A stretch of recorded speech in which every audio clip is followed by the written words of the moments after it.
thank Sean for being here. Sean was a really fine student in our program, won university-wide awards, and did really good work in all of his classes. And he was, you're going to have to correct me in terms of what I get wrong, but Sean was very much directed in doing community organizing and building political kinds of connections with nonprofits and so on. More complex than I can understand, but he left here, got involved with it a little bit in the Bay Area, and then came to realize that what he wanted to do was Oriental medicine, and made his way to Florida, and is now a licensed acupuncturist, Oriental medical doctor. He's working with some people in North Carolina that have come to be partners and mentors. Is that fair to say? I think so. And so he's just getting a kind of a running start on his own individual practice. He's also kind of coming of age in the sense that he and his wife are going to have a baby in the next few days or weeks. And so we really appreciate the fact that he came to talk to us. And again, as I said earlier, a little bit earlier, it's a 3-hour difference between him and us. And so we really appreciate that he's given us the wee hours and we're getting the early hours. It's kind of like, you know, watching presidential debates and stuff. So, but we hope it's a lot better than the quality of we see in presidential debates. So anyway, yeah, I'll just turn it over to you, Sean, and and want to thank Ryan Ayala for helping us out with the technical stuff. So this is all a new thing for us, putting the technical stuff together. So Ryan may have to interrupt or do some things along the way to make it happen. But I think it's just going to be a good thing, and I'm sure Sean has a lot of good things to say. So with no further ado, Sean, please. All right. Well, thank you for having me this evening. It's very nice to be back on campus, at least somewhat, even if it's by being a giant head on our projector screen. I had a lot of very wonderful times during my time at HSU. It was quite a formative period for me for a number of reasons. The combination of the information that I was able to play with and the ideas that I was able to mull over while I was there, and the passion of the instructors and the commitment of my fellow students, all of these things really came together to make it a pretty special time for me. And I'm very grateful for that experience, which is part of the reason that I agreed to talk to you tonight. And the other part is that I think communication and debate and sharing experiences and ideas is absolutely crucial, not only to the educational process, but to the betterment of society and to furthering any field. And this is something that I came up against pretty sharply after leaving HSU, so I'll talk a little bit more about that in a little bit. So first I should start with what brought me to HSU, because that I think played a big role into what I ended up getting out of the experience and what I took with me afterwards. So I wasn't on the direct route, as many of us who go to HSU are not. I was on the 7-year plan, and before I got there I had gone to 2 other colleges. I had bounced around to several different majors, kind of with the idea of figuring out what career I wanted to do, and hopefully being able to study something I enjoyed at the same time. And luckily, I was rebelling against myself through that whole process and was never able to actually commit to just doing something for the sake of getting into a career. And so I bounced around at these different schools, and I moved to Florida, and I took a road trip back and had to stop for a summer in Reno to deliver pizza before I could actually make it all the way to Humboldt to transfer there, and then had to do a year of AmeriCorps to get my residency back, even though I was born in California. So by the time I actually sat in my first religious studies class, I was pretty hungry for the experience. I had taken just one religious studies class previously with this crazy guy named Dr. Amen at Florida Gulf Coast University. And I would look around and most of the class seemed like they were asleep half the time. But this guy seemed to know so much amazing information, and he'd sit up there telling himself little jokes, not caring, didn't have a care in the world if anybody was really listening. And it really, the experience of that class kind of stuck with me. And as I bounced around doing all these different things, it just kept staying there. And so finally that's what told me, you know what, go study what you enjoy. And that's how I ended up in the religious studies program. So my first class there was Hindu texts with Steve Jenkins. And from the get-go, I knew that it was the right place to be. I mean, this whole world seemed like it was opening up to me of fantastic mythology and these depth of ideas that I hadn't really been, that I hadn't explored yet. And it wasn't only the material, but it was the manner in which we interacted with the material in those classes, going into the historical context and talking about how this section of this text was really this author debating against this author who wrote something 200 years previous. And what was happening during this time was shaping this other paragraph that he said, and really picking apart the texts and being able to understand what they meant to those people at that time, and by doing that being able to extrapolate some meaning for myself. And that was just a blast to me. So that kind of touches on one of the main aspects as I look back that really shaped my learning process there, really being in the classes and the academic study. Being able to approach these concepts with a depth of learning that I hadn't been familiar with before. And not only that, but having all of the students that were around me equally passionate, knowing that everybody was coming to class with that kind of drive, having looked over the material, having come up with questions, and there was just this buzz in the room all the time of people being excited about studying these things. So I would spend time just reading and writing notes on scraps of paper to where, I mean, there were scraps of paper all over our apartments for a long time, and I'm not allowed to use scraps of paper anymore. I have to use notebooks because I caused too much of a mess with all of that. But all of these things just made the actual material very enjoyable to interact with. And the second part of what brought it actually to life were the experiential weekends, and being able to take everything that I had been studying in these books and then going and seeing what they looked like when real people with flaws and agendas and all of these things came together to practice a certain tradition. And having a little bit of time to be immersed in that and really see what the texture of it was, rather than just the intellectual ideas. I started to realize that the book study was very important, but having that experiential piece was very important as well. And the third piece, I think, that really brought it together was the chance to explore on my own, which I think the environment of Humboldt really has a lot going for it in that way. Being able to walk through the redwood forest and have all of these ancient ideas and questions about the nature of the universe kind of floating around in your head as you walk through that soft silence of the forest. Or going down to downtown Eureka and sitting in the shanty with friends and having hot toddies on a rainy night while we discuss these ideas, or getting together with religious studies folks and just talking till 3, 4 in the morning about crazy things. This aspect of really exploring and engaging it in a way that was completely informal but made the information constantly present.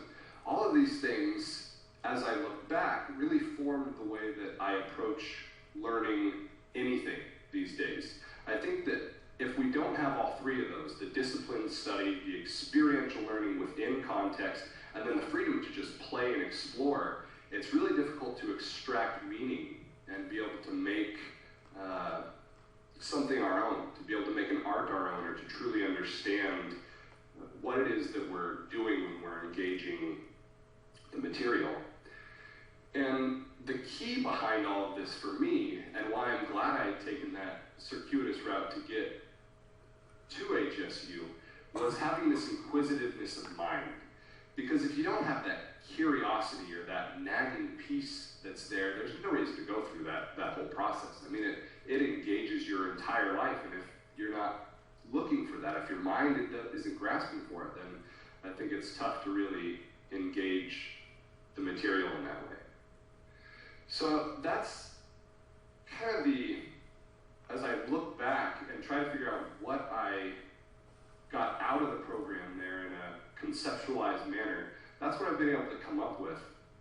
And as time's gone on, I realized that this process actually relates much, in my mind, to the cultivation of authenticity in a certain sense, as well as the process of learning. And that comes up because of a conversation I actually had with Bill in one of the dining halls. I don't remember any of the words. I only remember that the concept was authenticity. Just a bunch of people sitting around, and it kind of stuck with me. Like, I should really consider what this means to me.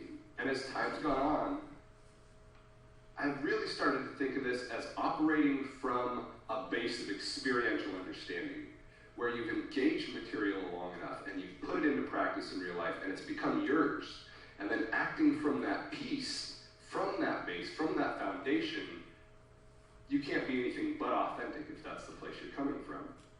And I touch on that because that's what I saw in the professors and the lecturers and my fellow students at HSU, was this authenticity, this passion, this sincerity. And unfortunately for a whole bunch of people that have met me since that time, that's probably made me a bit of a pain in the ass for a whole lot of charlatans that I've encountered since then. But I might say a little bit more about that in a little bit. As Bill said, when I finished up at HSU, I had been doing a lot of nonprofit work and some political work leading up to graduation, and so it seemed like a fairly natural field to go into. I wasn't quite sure how I was going to meld all of these things that I had become passionate about and that were really important to me and that engrossed my entire life into the day-to-day of working in that field. But I knew I wanted to do something that would give me a way to have a positive impact. And so I initially took a job with the Fund for the Public Interest as an assistant campus director. And those are those people that when you're walking down the street, you try to avoid them because they want you to sign a petition or talk about some uncomfortable issue or donate money to a cause or something. I was only at that organization for a few months. I ended up going over to Peace Action West to do campus directing because there were some logistical and ideological issues with the previous organization. But Peace Action West really was a lot of good people doing good work. We were working on nuclear disarmament and stopping the war in Afghanistan. It was really passionate people. But I just felt disjointed in that environment.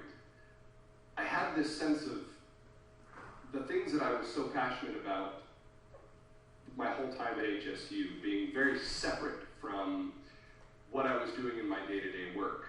They melded and fed each other, of course, but I just felt like I wanted to be able to integrate my life in a different way. And part of it was also being selfish, that in political work, you don't really get a lot of quick feedback that you're having a positive impact. So I was a bit impatient and really wanted to find a way that I could start to bring these concepts that I had wrestled with during my time at HSU, really pondering the nature of the universe and all those things we have the freedom to do when we're there. My personal practice of Tai Chi and Qigong and meditation. And I wanted to see if there was a way that I could meld these with my profession.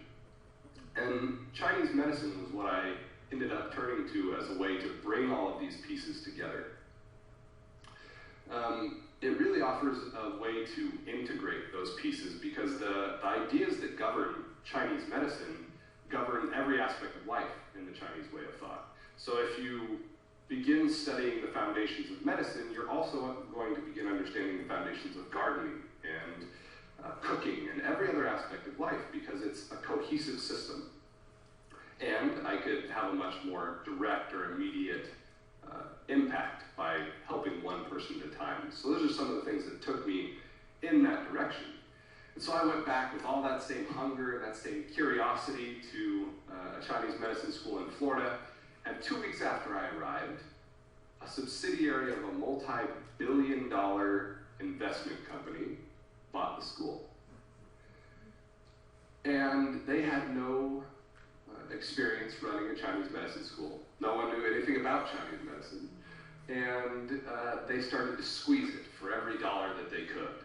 and they started to squash anything anyone said about what needed to be changed. And so enter the aforementioned charlatans that I had some run-ins with.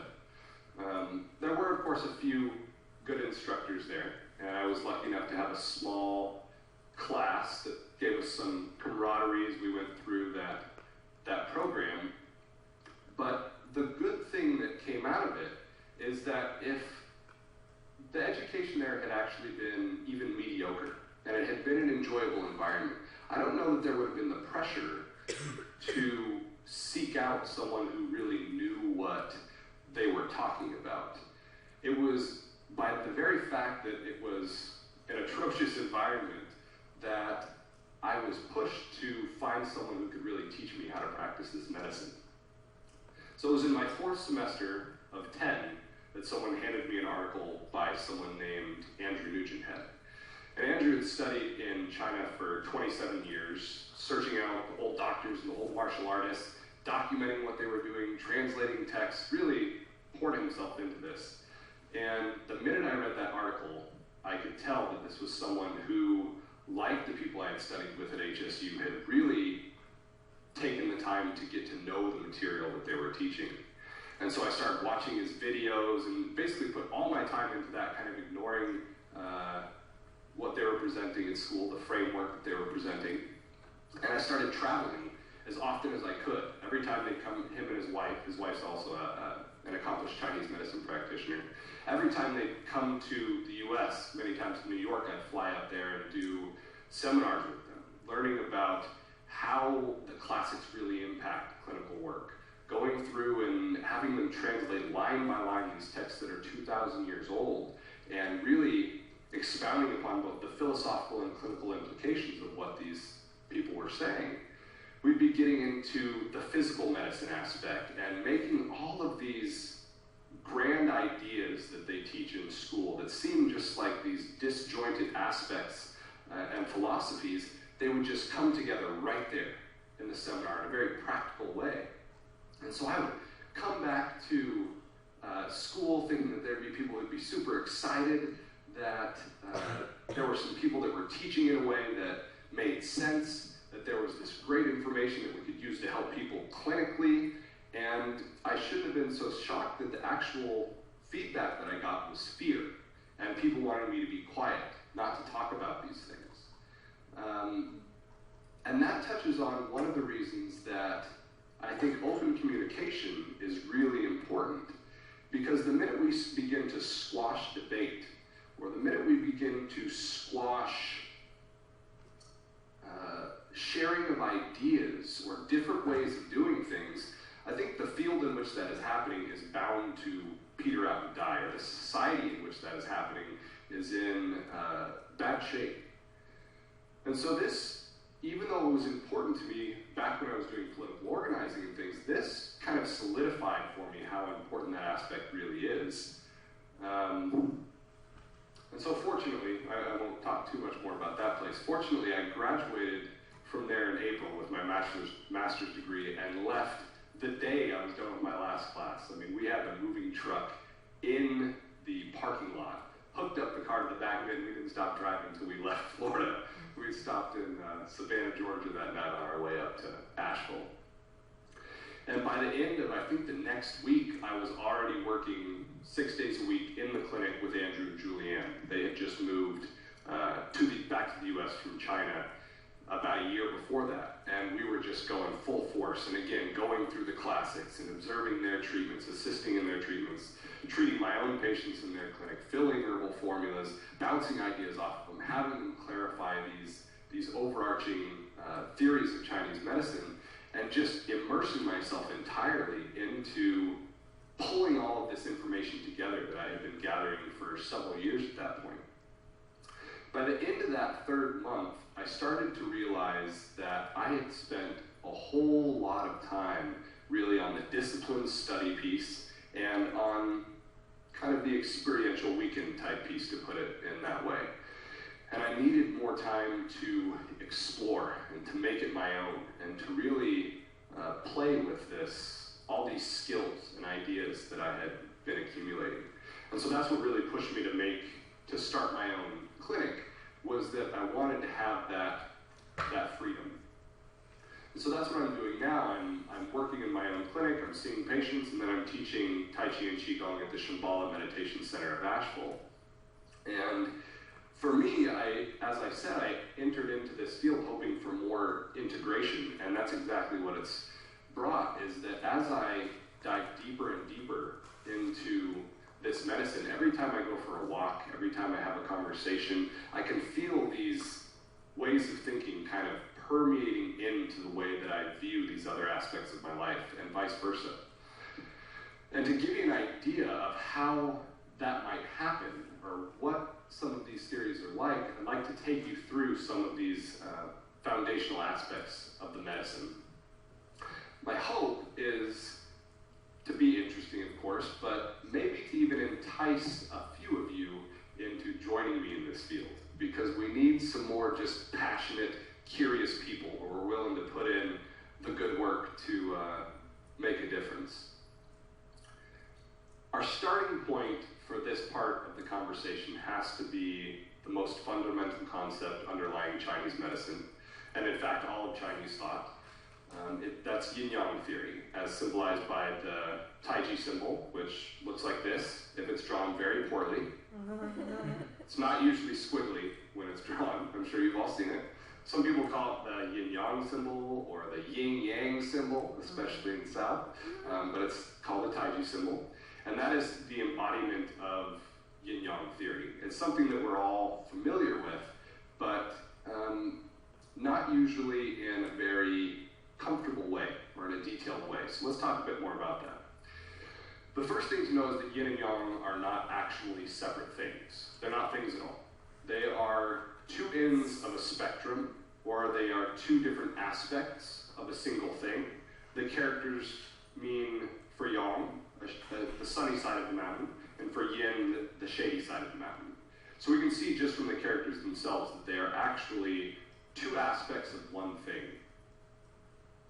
Now, there's several different aspects to the relationship between yin and yang. These two are said to be the base from which all things sprout, or you might think about in some other traditions when we say that dualistic thinking gives rise to the 10,000 things, or that basic conceptualization or differentiation of phenomena is really our attempt to place order on chaos. These are all slightly different ways of really getting at the same theory. But in this particular instance, if we're speaking about something being more yang, or to more of that end of the spectrum, we're looking at something being very active, warm, invigorating, masculine, expanding, ascending, all of these things. And if we're looking at the more yin end of the spectrum, we're going to be looking at contracting, cooling, feminine, descending, quiet, all of these things. But the important thing to remember is that no one thing is completely yin or yang. All things have aspects of both. And whether we consider something to be yin or yang depends entirely on the perspective we take when viewing it. So one example could be if we're looking at a Porsche, and maybe we're comparing it to a bicycle. The Porsche is louder, it's faster, it's more active, so it's definitely more yang in that instance than the nice, quiet, calm bicycle. But if we change the perspective just a little bit, and we say the act of riding the bicycle, especially if you're somewhere like Humboldt that has a whole bunch of hills, that's a very active process. Well, you could be cruising in your Porsche and not really be doing much. So in that instance, riding the bicycle would be much more yang. Then we could say the Porsche in comparison to an Indy car. The Indy car would, of course, be much more yang. The Porsche would have to be yin in that instance. And then that same Indy car, if compared to a rocket, the Indy car becomes yin and the rocket becomes yang. It all just depends on the point of reference. The other thing is they're constantly transforming into one another. So it's not just that we can shift the perspective, it's that they're always changing. If we look at just how the day progresses, as the sun rises, it's becoming more and more yang. The minute it reaches its peak, it's all of a sudden descending toward yin. And there's this constant cycle that's occurring. And the I Ching, which is the Book of Changes, or the Classic of Changes. This is the book that's thousands of years old and laid the foundation for this theory, and therefore everything that came afterward, all the medical theory, all the military texts that have been written, all really are based off of this one book. And one of the key principles in the book is that the universe, the nature of the universe, is to fill up what is empty and to make empty what is full. And that really gets at this idea of this constant interchanging of yin and yang. We might hear very basic pairs quite often of moon and sun, woman and man, earth and heaven, moon and sun, water and fire, all of these things. Very basic pairs that you can't really split up too much. But it's when we start to look at some more complex ideas that this starts to become more fun and more useful. So if we were to take, say, wisdom and compassion as the yin-yang pair, or diagnosis and treatment, or awareness and focus, then we can see definitely how we are viewing these, or what aspect we're playing with really changes our view of the yin-yang nature of each of them and what that relationship is. In the case of diagnosis and treatment, diagnosis would be useless without treatment, so we could not separate them, and treatment would be useless at best and harmful at worst if separated from diagnosis. Not only that, but the processes themselves are inseparable. As I'm going through an interaction with a patient and trying to extract the information that I need, whether it's through conversation or actually touching the body, I'm having an effect on them. So there's an aspect of treatment to that diagnosis. And as I shift into the treatment mode, if I'm not aware of their feedback and not constantly fine-tuning my diagnosis, then I'm missing the point as well. So they're constantly fueling each other and trading places, and it's a very fluid, dynamic process. With awareness and focus, this is really a spectrum. We're talking about a single thing where when we're more toward the end of awareness, it's completely expansive, it's completely unconstrained. And if we go all the way to the end of focus, it is completely narrowed to one thing. Nothing else gets in if we're completely to that end. But if there's not a dot, just like in our Tai Chi symbol, if there's not a dot of focus within awareness, if there's not a dot of awareness within focus, then we have no way of making these things useful. It is by the very nature that they can't be separated that we can move between them and actually utilize them. The interesting thing here comes when we think about the ideas of intent and will mixed in with that. Intent being the impetus that can move us between awareness and focus or place us somewhere on that spectrum, and will being what really allows us to maintain wherever we are on that spectrum. So we can see how these different psychological aspects really start to play together, and they're constantly shifting.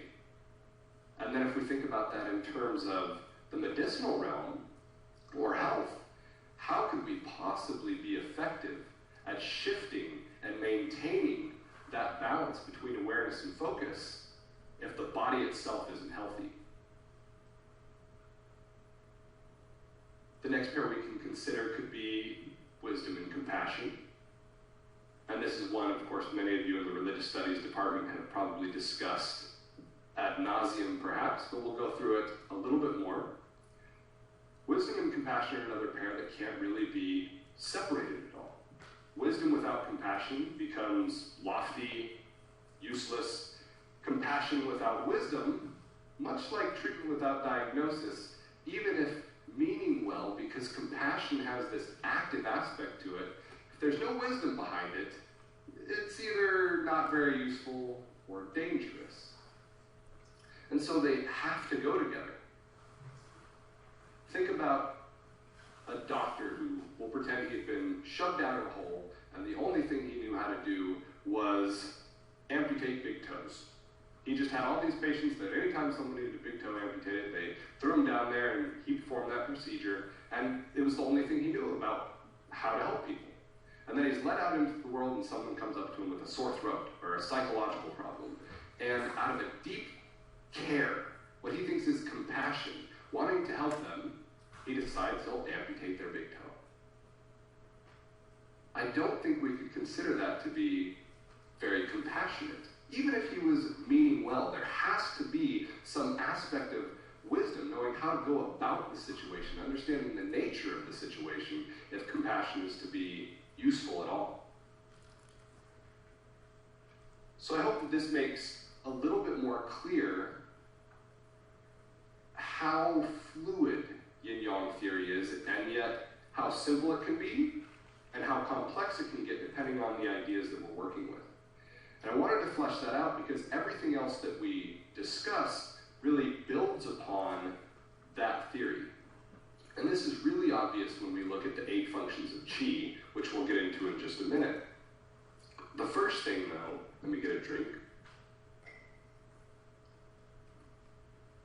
The first thing before we can actually discuss the functions of qi is to discuss a little bit about what qi is.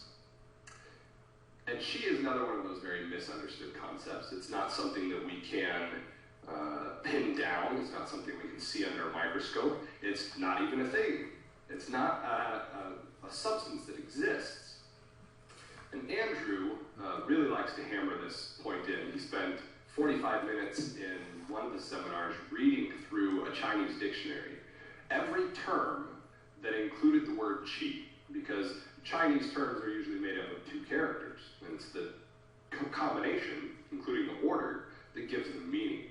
And so he's going through this whole book, and qi is included in the words for hydraulic pump, for the phrase to become angry, to describe the character of the seasons. Qi is included in the word to fart. So it is completely dependent upon the context and how we juxtapose it with other ideas that allows us to bring some meaning to what the word qi is. So in the context of medicine, we're usually talking about either the functions of the organs, or a specific function, or the overall ability of the body to fight off disease, or the relation of a disease to the strength of the body, or a particular sensation that someone is having. When we're talking about qi and qigong, or Daoyin, or Tai Chi practices, then we're often talking about the sensations that we're cultivating through practice. What are the things that we're feeling?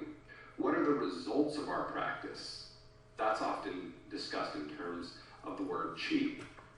So as I go through and I use the word qi here, realize that the context is going to be very different depending on, or the meaning is going to be very different depending on the context. So with that as our base, we can look a little bit at the 8 functions of qi. The 8 functions, as stated in that way, are really specific to the Yin-style Bagua tradition, which is the tradition that Andrew is a part of. And it includes medicine and martial arts and internal cultivation. But the ideas of the 8 functions pervade all of the foundational texts and all of the modern texts of Chinese medicine. They're just only called that in this one system. So the 8 functions are of course listed in yin-yang pairs, as everything must be. We have opening and closing, we have raising and lowering, we have exiting and entering, and we have dispersing and gathering. And it may seem strange to think about these are very lofty or not very practical. What does it mean for qi to open something or close? What does it mean that it's raising or lowering or entering something or exiting? It seems like something we would have to imagine. But these are everywhere in the writings. And we have to remember that the medical texts, the great medical texts, came out of times of war, treating spear wounds. They came out of times of plague, where whole villages were dying. And if these were just strange conceptual ideas, they wouldn't have been very useful in those instances. So this is where having a personal practice of Qigong or Daoyin or some of these types of practices really give us the ability to become familiar with what these mean in context. It's through these types of practices, and I'll touch on a couple words really quick. I use the word Daoyin and the word Qigong. Daoyin means guiding and leading, which is very descriptive of what these practices are. It's actually doing something specifically in the body and causing qi to go one way or act another way, causing specific sensations. Qigong is a more modern term that took all of these practices that have been practiced for a very long time in China and lumped them into something, so we had a word to describe them without having to use the specific family name for this or form name for that. But they're really describing the same types of practices usually. So it's by learning how to create the sensation of raising in the body, or of lowering, or of closing something into an area, or allowing something to expand, and being able to tangibly feel this and produce it again and again and again, that these ideas start to become more than just concepts on a page. And when we can do that reliably in ourselves, then when you touch a patient or you have your hand on someone, you can begin to create those sensations or those effects in the patient. And those words, those sensations, those are the terms that we use for both diagnosis and treatment in medicine. So if we're able to repeat those types of movements, those types of effects, then we're much more able to understand what the texts are saying and then put that into practice in treating a patient. It changes the subtlety of our perception and movement as well, so that little things that change in a patient's body during a treatment are picked up and add to that diagnosis that we were talking about. Those things that we might miss if we didn't have that sensitivity of perception. And little movements that can have a huge impact on the body when you have a needle in the body or when you're working, doing body work. The more subtle your movement can be, the more profound the result is on the other side. So in terms of treatment, we use these ideas of the 8 functions of qi both in the physical medicine side and in the herbal medicine side. Physical medicine is a term that really encompasses anything that you do to actually manipulate a patient's physiology or illness right there on the table. It can be acupuncture, it can be body work, it can be qi work, it can be exercise therapy. Herbal medicine is just that, giving someone herbs to take internally or topically or as a decoction or as a homemade salve for a particular ailment. But whichever one we're using, usually in combination, we have these ideas of the functions of qi in mind. So to make this make a bit more sense, I'll talk about a cold that I'm just getting over. You might be able to hear I'm still a little bit congested. It was a normal head cold. You know, congestion, tightness in the back of the neck, a little bit of a headache, felt groggy, didn't want any wind on me, just that normal fall cold. So we would conceptualize this in Chinese medicine as having a wind pathogen hit the body and enter this superficial layer, obstructing the exterior, as we'd call it. That's inhibiting the ability of the pores to open and close. We would say that it's causing the orifices to be closed, that it's causing the lung qi to not be able to disperse. It's constrained. And so in the treatment principle, we would need to disperse the pathogen from the exterior of the body.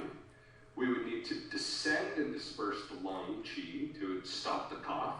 We would need to warm the body to get rid of the cold. We would need to open the orifices. So we can see all of these terms coming into play very concretely. And the way we do that in the herbal medicine side of things is by paying attention to the flavor and nature of the herbs that we're using. So we use acrid herbs to open things up and move them. We use sour if we want to gather them in, or sweet if we want to build and strengthen the body, bitter if we want to dry or send something downward. And all of the flavors have an effect on the qi of the body in the same way that we might have an effect with our physical treatment. On the physical side of what I had to do for myself, I had to pay attention to the areas of the body that began to react negatively to having this illness.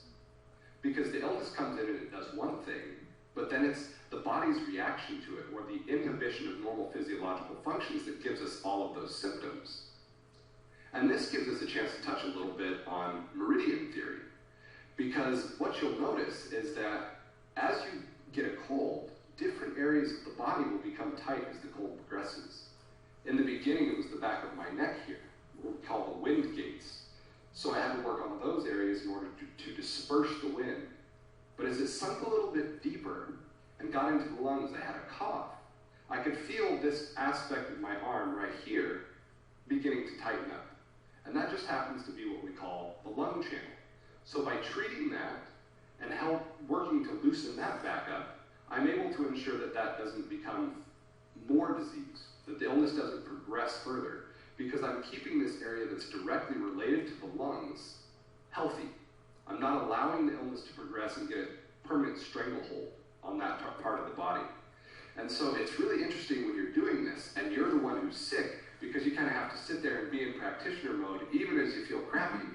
But it's a great learning experience to watch the progression, see what channels tighten up, see what an illness does as it shifts from one stage to the next, and then how you have to shift your understanding of what to do in terms of treatment for each of those. A physical injury would be the same thing as an internal disease in terms of viewing the changes in the body, but I don't think we have quite enough time to discuss how we would approach a physical injury.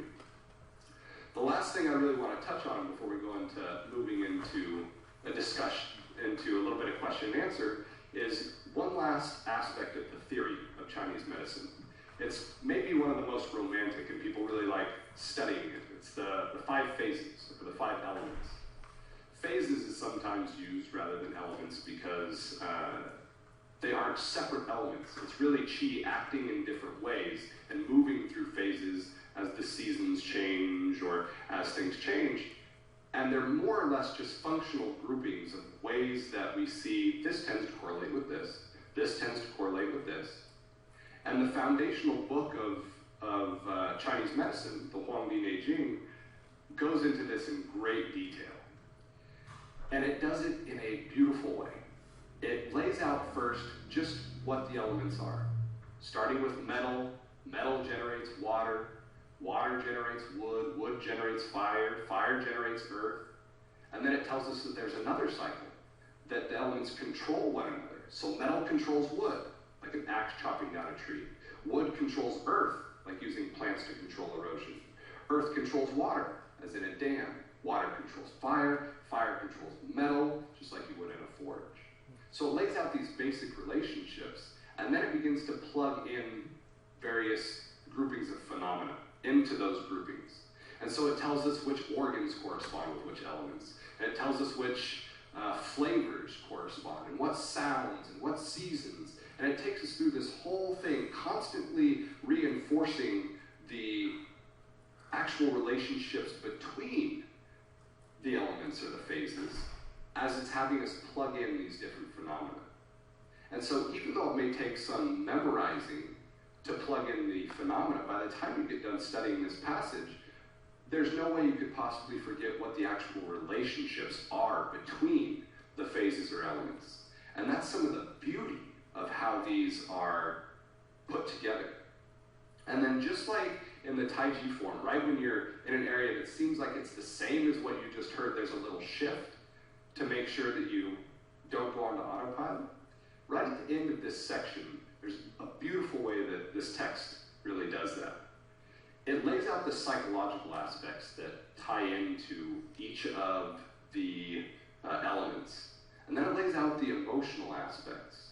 And it tells us that grief or sadness pertain to the lung. It tells us that fear pertains to water. The lung relates to metal, I'm sorry. Fear pertains to water and the kidneys.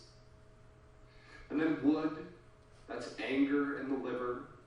Fire is joy in the heart. Earth is worry and the spleen. And it tells us that excessive worrying will injure the spleen, but that anger can overcome it. And it tells us that excessive anger will injure the liver, but that sadness can overcome it. And it tells us that excessive sadness will injure the lung, but joy can overcome it. And it tells us that excessive joy can injure the heart, but fear can overcome it. And then it throws in the little twist, where the pattern, if we were following it, you would think it would say that excessive fear injures the kidneys, but worry would overcome it. That wouldn't make any sense. So what it tells us instead is that the intellect overcomes fear. And the intellect is the psychological aspect of the spleen. So in this very beautiful way, it tells us that it reinforces the patterns that these elements fall into. It tells us that worry is the only one of the emotions that has no physiological function to it, that cannot benefit us while the others can. And then in order to keep the pattern maintaining its integrity, it throws in the intellect can overcome fear.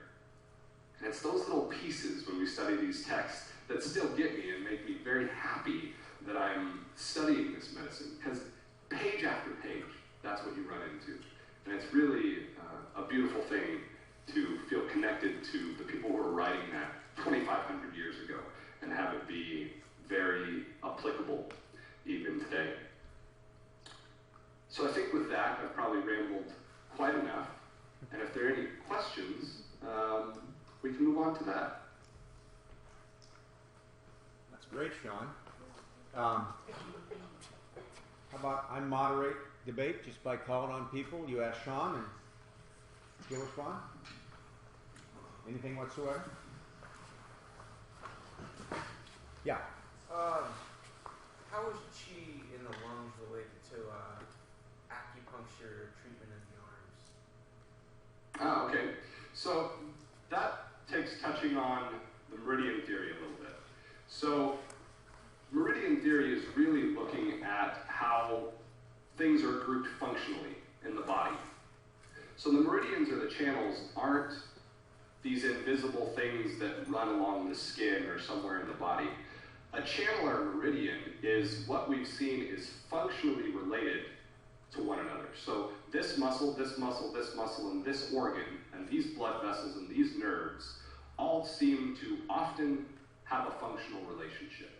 And over time, as they were viewing the body and seeing people die and get sick and get injured and doing their best to treat people, they recognize more and more of these functional relationships. In the instance of the lung channel, they noticed that running from the thumb up through the thenar eminence, the radial side of the forearm, up through the bicep, the shoulder, and into the chest, all of those muscles, all of those pieces of connective tissue, those blood vessels, they have a functional relationship with how well we breathe.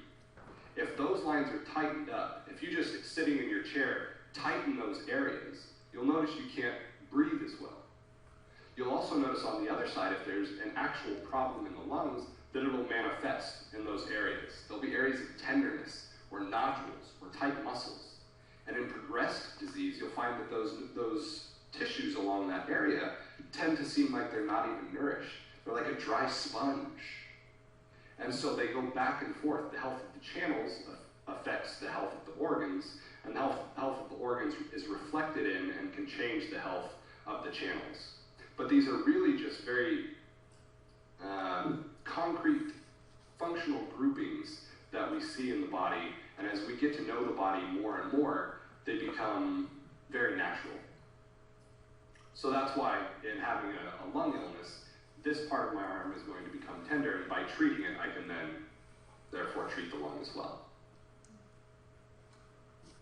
He's going to follow up with the second question. I appreciate it. So, I understand how the extremities, such as the arm, would be hindered by an issue with the lungs or heart or other cardiovascular systems. What I'm trying hard to grasp here is how treating the arm would then treat the lung. Because I understand how you need oxygen flow to feed the cells that would be located in the arm or legs or toes or eyes or brain. But treating any of those areas would not then directly, from my view or from my understanding, treat the lung. And I'm just trying to understand how the Oriental medicine or Chinese medicine thinks as those things fix the causing problems by treating the affected areas? Okay, so one piece is that almost everything in the realm of Chinese medicine is viewed A to B and B to A. It goes both ways. So if I say that there's a functional relationship between this area of the arm and the lungs, and that disease of the lung manifests in this area, it's not just a reflection, it's that those two things are tied together. There's a physiological relationship between them, and that's the reason that that area is diseased. And because I can't reach in and actually treat the lung, by treating the areas that are actually tied to the lung in a physiological relationship, I'm more able to affect that organ.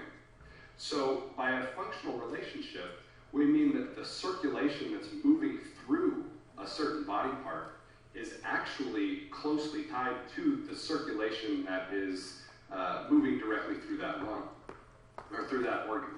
I have a friend who is actually doing some very interesting work on integrating Western medicine and anatomy with Chinese medicine.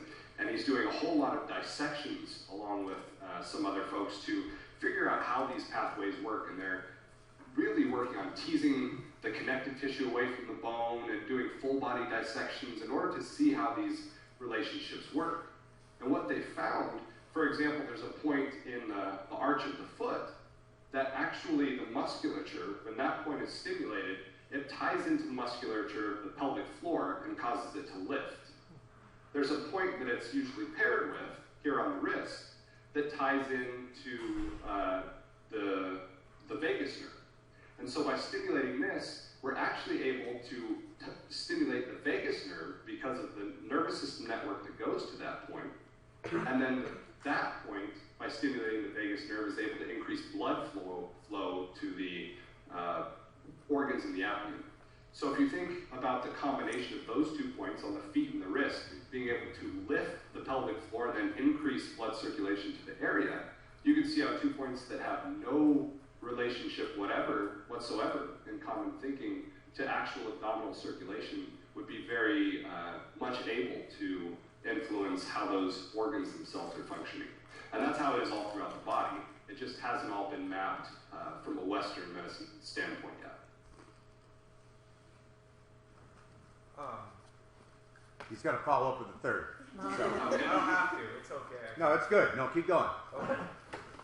So, it seems from the Chinese medicine point of view, or even yours, that if 2 points are proven to have been suspected earlier to be unrelated and are found by a scientific method, which I support, to be related, it could then be assumed that 2 other areas, which we have the same problem of not understanding if they're related, could be suspected or even guessed to be related because of non-scientific methods of evidence retrieving.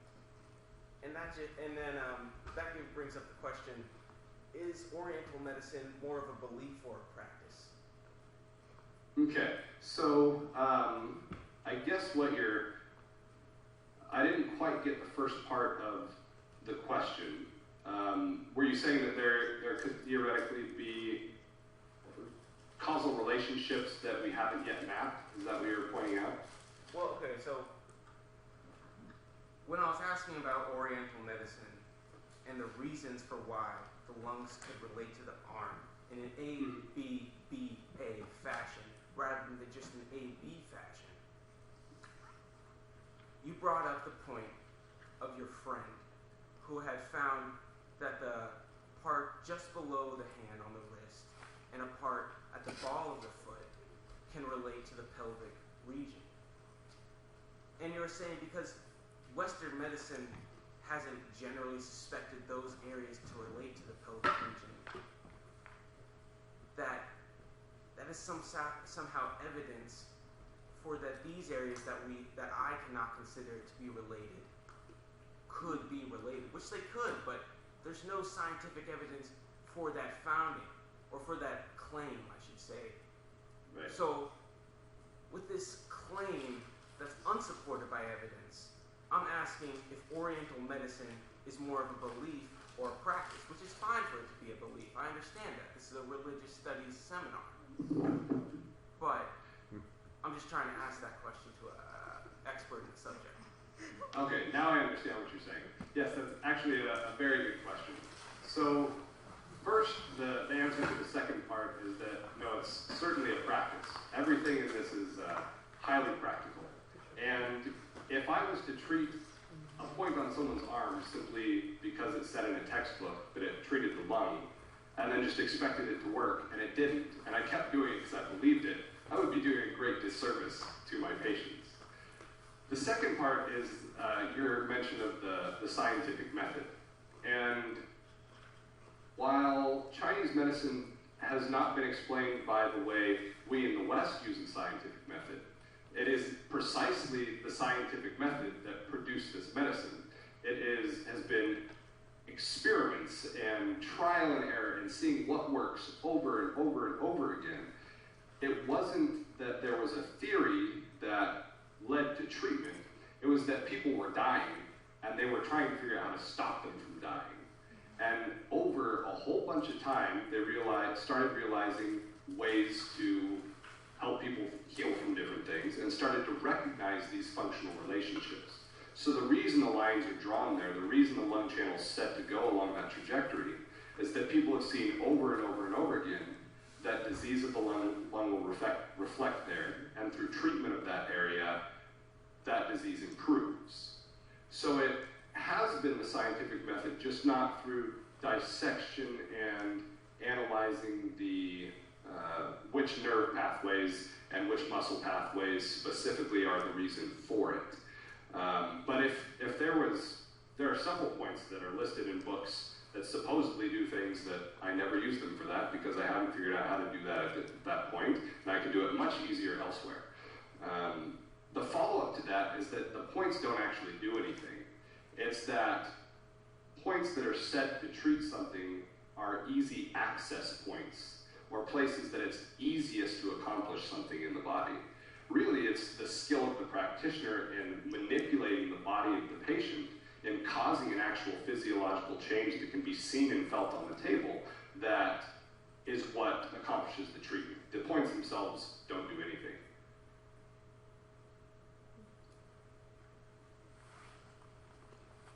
Sir. What kind of research in the field do you think would be the most valuable for this field right now? That's a tough one.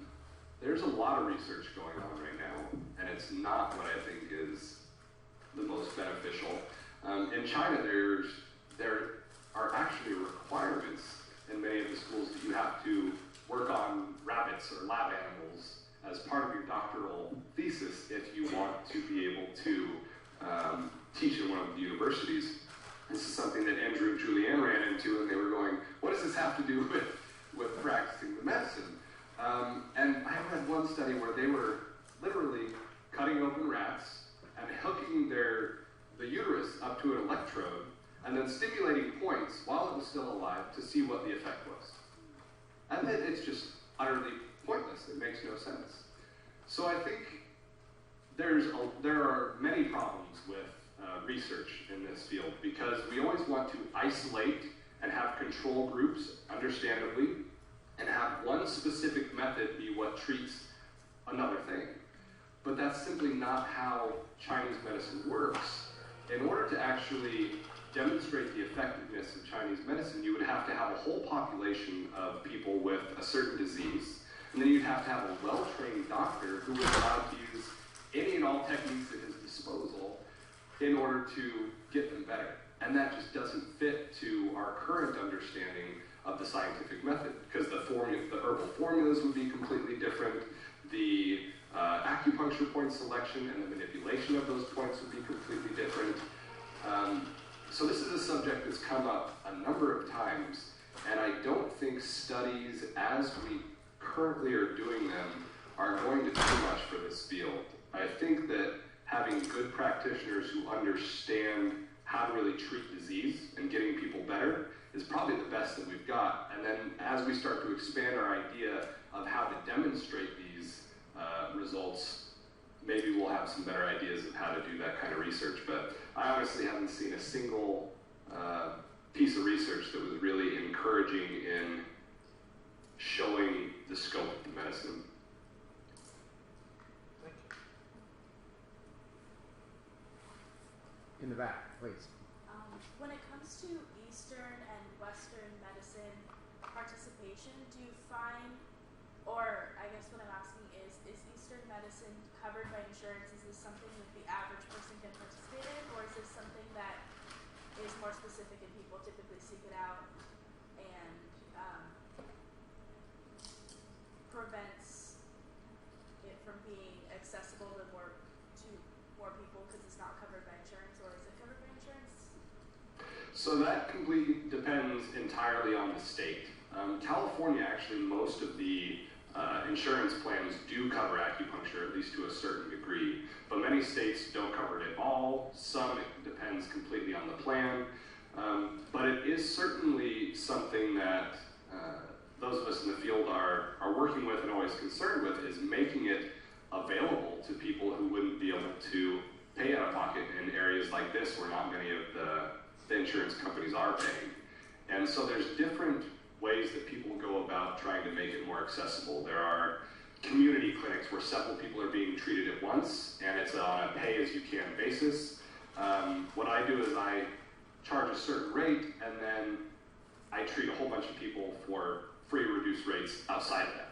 And so everybody's trying to figure out how to be able to do real medicine for people who need it within the structure that we have. But the structure that we have for this medical system is certainly not conducive to making Chinese medicine available to everybody except for outside in that community structure.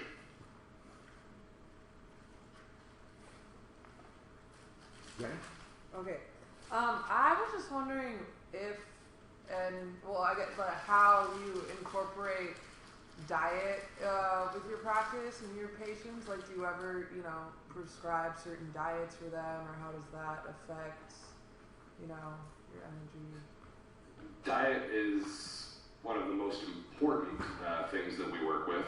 It's not always at the forefront of treatment, because if the first thing you tell someone when they come and see you is that they have to change their diet, they may not be completely happy. So what I'll usually do is work with them through physical treatment and herbal treatment to show them that we can get some good ground on whatever they're struggling with, and then start to work in, okay, and here's what's going on in your diet that we need to shift in order to really make this a long-term or long-lasting change, and here's the things that you can do in order to not need to come see me as often.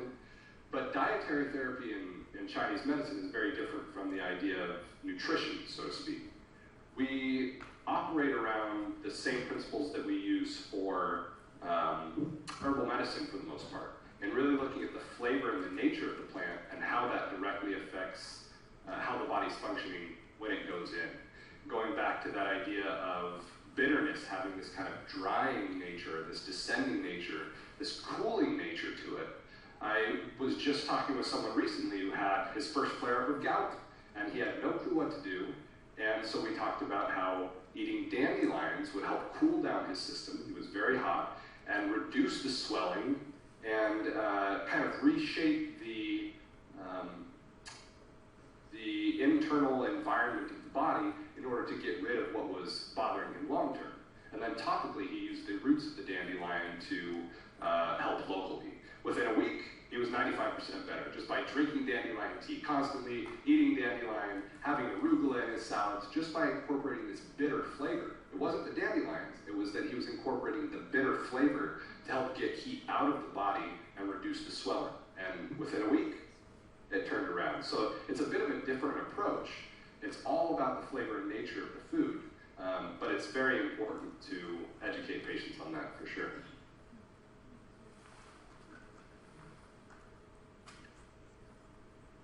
Sir, again. Yeah, go for it. So I'm just curious about your interpretations of the scientific method and Okay. the kind of practices that you've involved in your treatments. Flavoring. I'm just curious about how flavoring is actually to affect a person's health and the kind of experimentation that's gone on with it.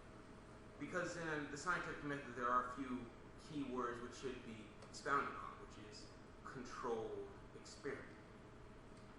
To assume that it was not the dandelions, but the bitter taste is something that would need to have a controlled counterpart to it. You need to have a person with somehow sweetened dandelions, possibly by boiling them, and another person with raw, bitter dandelions, or possibly a substitute for dandelions that gives a bitter taste. And in the experimentation that's happened for these thousands and thousands of years in a cruder time, not necessarily cruder, but definitely older, they might have experimented without these controlled subjects. And I'm just curious if, like, this person with gout, who you've exemplified, stopped his gout by starting a diet which had lower salt. And the dandelions, while a positive effect and maybe lowered his appetite as they are stimulant, made him eat less and eat less salty foods since he knew he had gout, or if it was really just this bitter taste.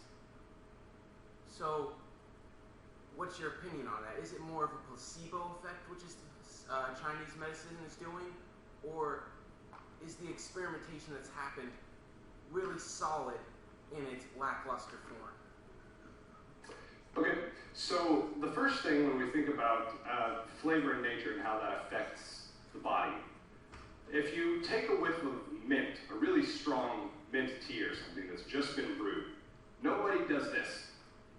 That's not the reaction, right? It goes, you take a deep breath, everything opens up. If you take a bite of a really sour lemon, you don't have that same kind of movement. The whole body does this, inside and outside. That's what it does. Every flavor has that kind of systemic effect on the body. It's not just our face or our chest that has that reaction. The whole body actually reacts to a flavor. It causes things to expand or contract or to go down or go up.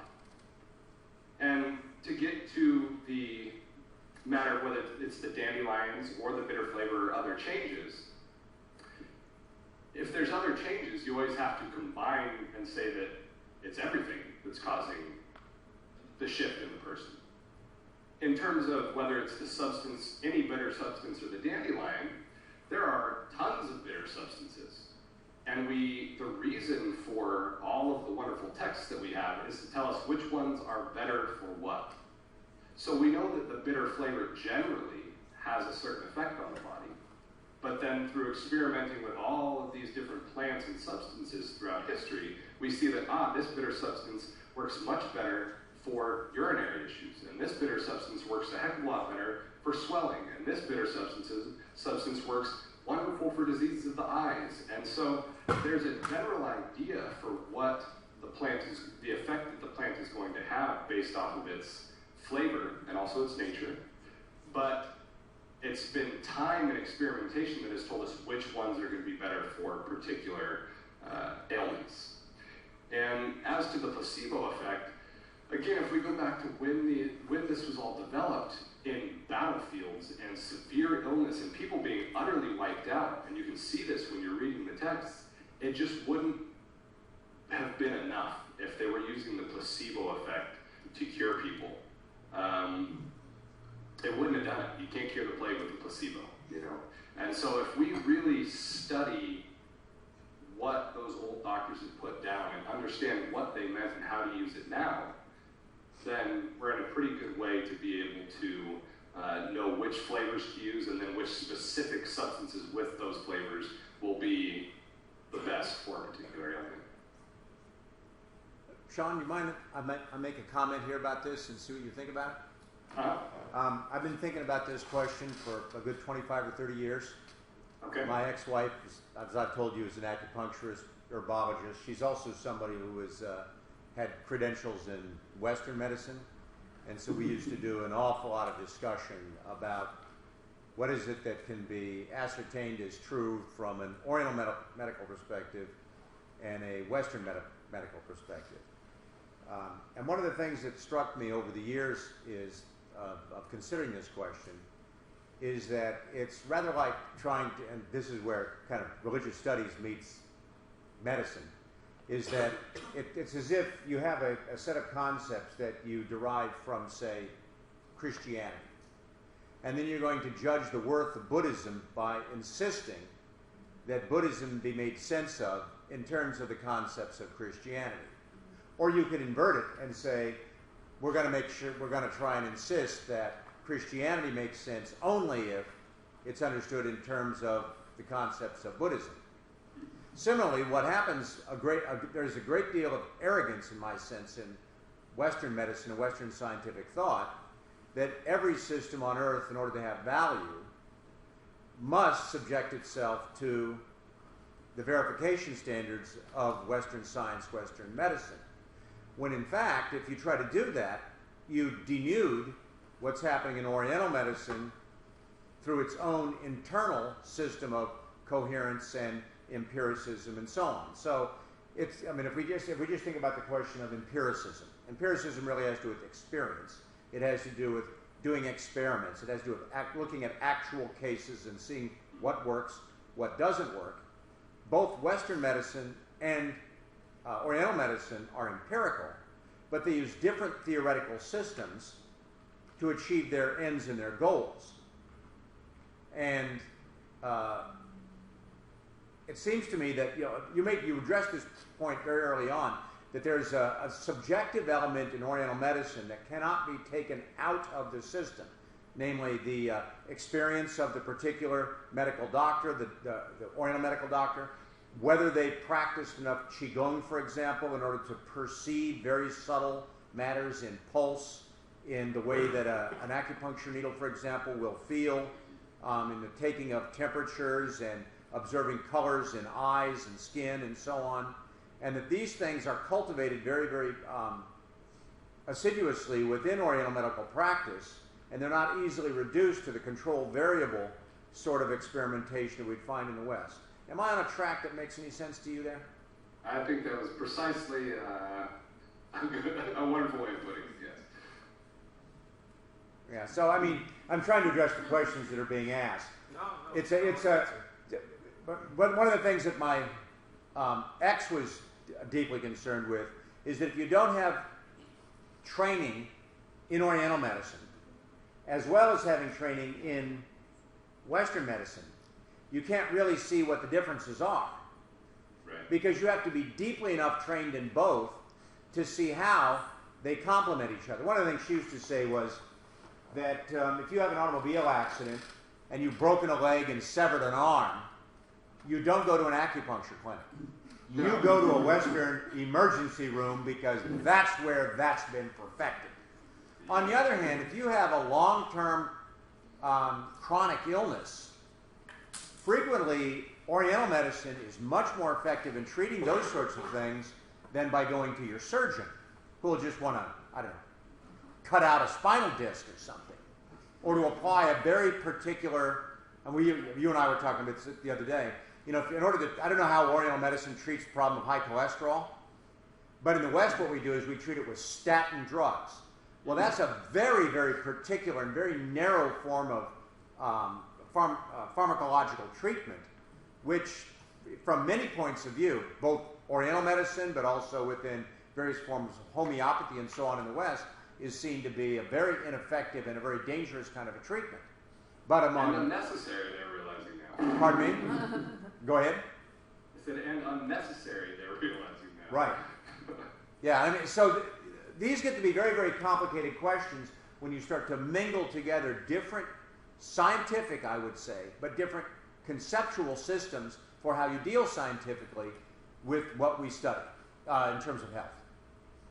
Yeah, I think that's one of the biggest difficulties with the earlier question about what kind of research would be best as well, is there's such an experiential aspect, such a subjective aspect to how that particular practitioner is going to see what he's actually seeing or she's actually seeing, how they're going to approach it, And 2 different approaches could also be effective for the same person. 3 different approaches could be effective for that person. So there's never a solid answer. There may be a theoretical best approach, but there are also several ways of going about it that could end up influencing that condition in a positive way. So it is really difficult to boil it down in the same way. And in China, my understanding is that there's a great deal of research that's being done because they have institutions which have Western medical training and traditional Chinese medical training side by side in the same institutions so that they can trade back and forth techniques, substances, drugs, herbs, and so on in order to figure out how Western medicine, Oriental medicine can complement each other and prove to be verifiable in a Western sense. Have you familiar with that? Yeah, there is a whole lot of that going on, and there's some great aspects of that, and there's some not so great aspects. Obviously, the 2 fields have to work together, and in this country we don't have much of that, so we can certainly learn from their model in that way. On the other side, the way that Chinese medicine has been taught in China since Mao is very different from how it was practiced beforehand. And the students in Chinese medicine colleges there actually spend their first 2 years studying Western medicine before becoming immersed in Chinese medical theory. And so the entire understanding is actually completely shifted for people who study in that way, if there's not eventually an attempt to learn how the medicine had been practiced all the way up until the last 60 years. And there's been a huge change in how it's been practiced and the resulting effectiveness of the medicine, not for the better when it's practiced in that kind of watered down, more systematic way that it's being practiced now. So it's a difficult one there because we do have to work together, but I think there needs to be a stronger foundation laid in what this medicine actually does before we try to meld them. Yes. I would say, from my experience, as regards what happened in China after 1949, is that there are many aspects of traditional Chinese culture that have survived better in exile than have survived at home. And Oriental medicine is one of those things, so that in various places like Taiwan, but also even in the United States, some of the things we're doing in the United States for Oriental medicine are actually more traditional and more ancient than those that are done in China. Is that correct? That's extremely true. And the same is true in France and Vietnam. There are several places around the world that either got the medicine before it underwent those changes or that got it afterwards but have noticed that it needs to have some more attachment to its roots in order to be effective, and so people are going back in that direction. But that's definitely true that that's the way things are going around the world. Yes, ma'am. Do you use traditional medicines derived from animals in any of your treatments? I don't. There are traditionally substances that were derived from animals, but there's really very rarely a need for them. I use only plants and minerals, except for Cicada periostracum, the molting of the cicada, and that doesn't actually injure the cicada itself, and it's a very useful substance when needed. But yeah, there's really very rarely a case where animal substances need to be used in order to treat a patient.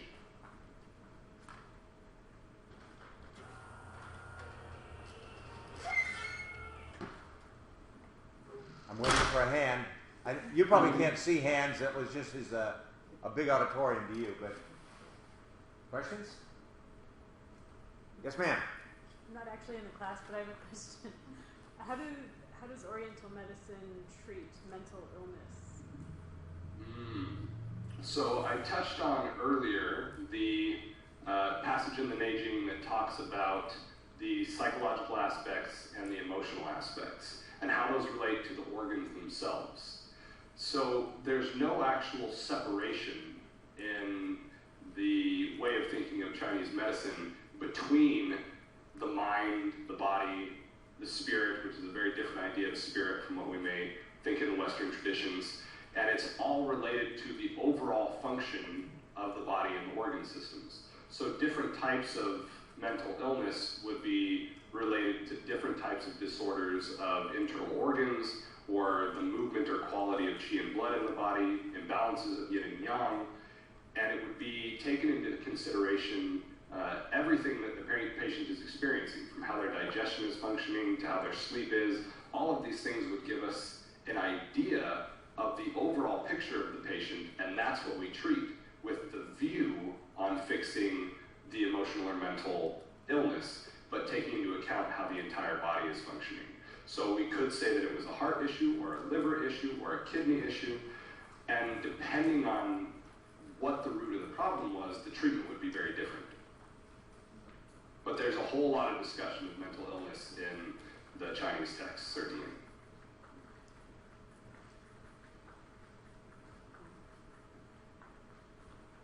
Other questions? It's getting very late for Sean out on the East Coast. In beautiful Asheville, North Carolina, up in the mountains, kind of the south end of the Blue Ridge, isn't it? Oh yeah, this is the best time of year here too. You wouldn't even believe the colors outside. When the trees turn here, it is an amazing thing to see. It really is. A question, yes. Do you know how many businesses for Chinese medicinal practices there are in the U.S.? Like, if there's a significantly fewer amount than just Western medicine places? There's certainly not anywhere near as many as Western medical offices, that's for sure. And depending on the state, they vary greatly in number. California, New York, and Florida have the greatest concentrations, as far as I know. And there's cities in California, especially San Francisco, LA, where they're just absolutely everywhere. Florida has a huge amount of them, New York, but North Carolina, many places of the South are more sparse, other than Asheville, which is a haven. I mean, everywhere you go, there's some people will say here, you can't throw a massage therapist without hitting an acupuncturist. There are a whole lot of us in this particular region. This is kind of like the Humboldt of the Southeast over here. If anyone ever wants to visit, it's really beautiful. It has a very similar culture. But it really is completely different depending on the area that you're in, but a rapidly growing field for sure. Yeah. Here's a follow-up question on that. How does Obamacare deal with acupuncture and Oriental medicine? Still being worked out, actually. There's been several attempts to get acupuncture listed specifically in different parts of Obamacare, but that hasn't been accomplished yet. So it's still one of those things that's on the just on the agenda, but not accomplished. Yeah, I know you addressed this earlier, but when my ex was trying to make her business work locally, one of the huge problems was that everybody has to pay out of pocket or to get a very minimal reimbursement from their insurance if they try to use acupuncture or Oriental medicine and all of its associated forms. And so that makes it very difficult for clinics to get up and thrive because people can't afford it, which means you can't afford to be open as a business if you don't have paying patients. It is not a profession that you go into for an easy career. That is a very, very true thing. And the way, everybody has different ways of getting around that. For me, I figure that if I'm not going to take insurance, I know that if someone can't afford to pay to come see me, it's not really going to make a whole lot of difference whether it's $60 or $85. If they're able to put that out, then it's something that they can afford. On the other hand, if someone's broke, $60, $80, $50, it's all difficult to shell out. So I tend to set my prices a little bit higher, and then I treat a whole lot of people for free or in a community setting off on the side to make sure that I'm still making myself available to people who really need help but can't afford it. But I don't like the idea of setting prices kind of in the middle where it's really far less than people who could already pay could afford, and it's still too much for those who would have difficulties. So that's my way of getting around that issue. But it takes creativity for sure. That's the way Ivy League universities set tuition, you know. Oh, is it? Yeah, Harvard sets a high tuition so that Daddy Warbucks can send his kid there. But then if there's somebody coming from an underprivileged neighborhood, they just give them a break on tuition so they can afford to go. Yep. But that's, I'd say, one of the most difficult pieces to figure out is wanting to practice good medicine with people who need it and not being enough a part of the mainstream healthcare system to just be able to be available. And so it takes that kind of finagling to really figure out a way to be available and still stay open, for sure.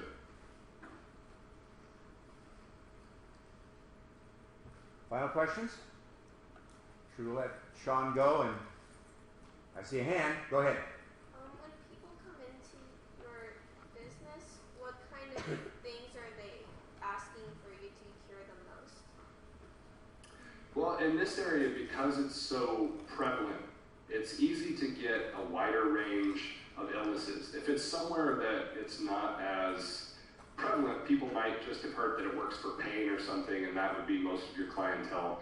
But here we see a heck of a lot of respiratory disorders, autoimmune disorders, chronic digestive disorders, a whole lot of physical injury. It really runs the entire gamut. If it's something that someone's suffering with, someone here is treating it in Chinese medicine. It's really nice to be in an area like this where you get to see the whole spectrum of illnesses. And so we have people with Epstein-Barr and post-polio patients, and there's people with lupus coming in, and I mean, it's really, depending on the clinic that you walk into, you can see a whole lot of different illnesses. Yes, ma'am. Do you suggest that like patients do other kinds of therapies in conjunction with yours, like massage therapy or aromatherapy, or is it more that you want it to be this acupuncture and like the herbal lifestyle? It completely depends on the illness and the person. So because I also do body work with a whole different range of massage techniques, that's not usually something I'm going to refer out for.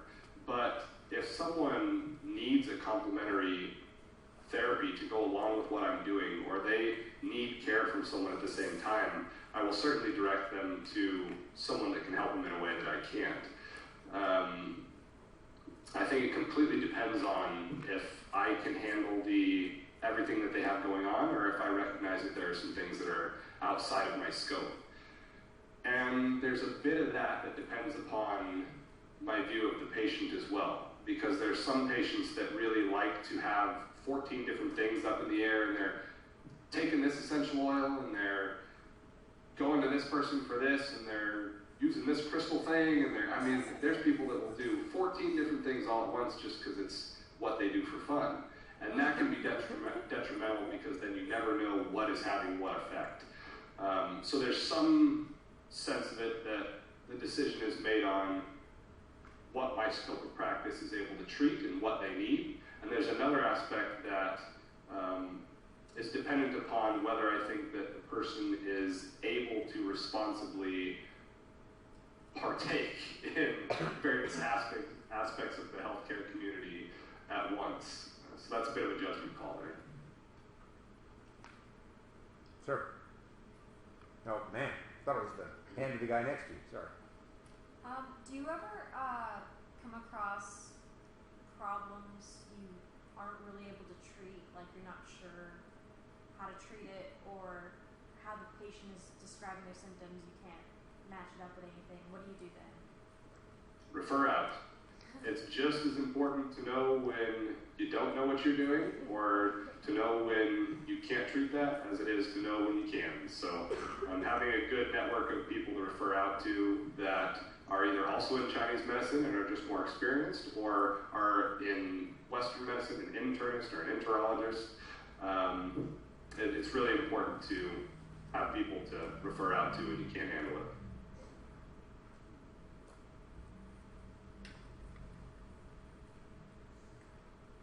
Final questions? Shall we let Sean go and give him a hearty round of applause as a way of thanks?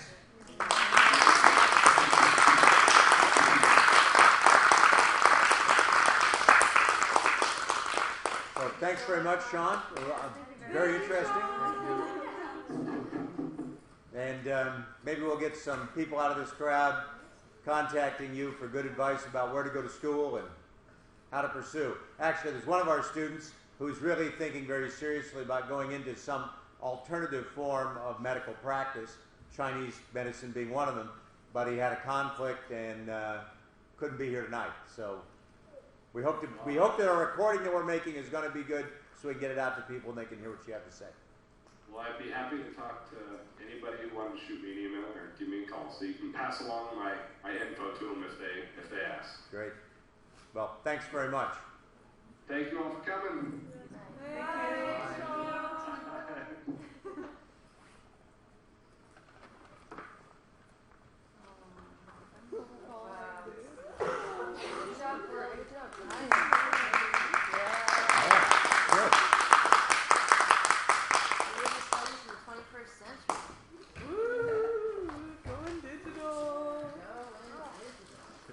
Would Jacqueline Bowman approve? On Twitter.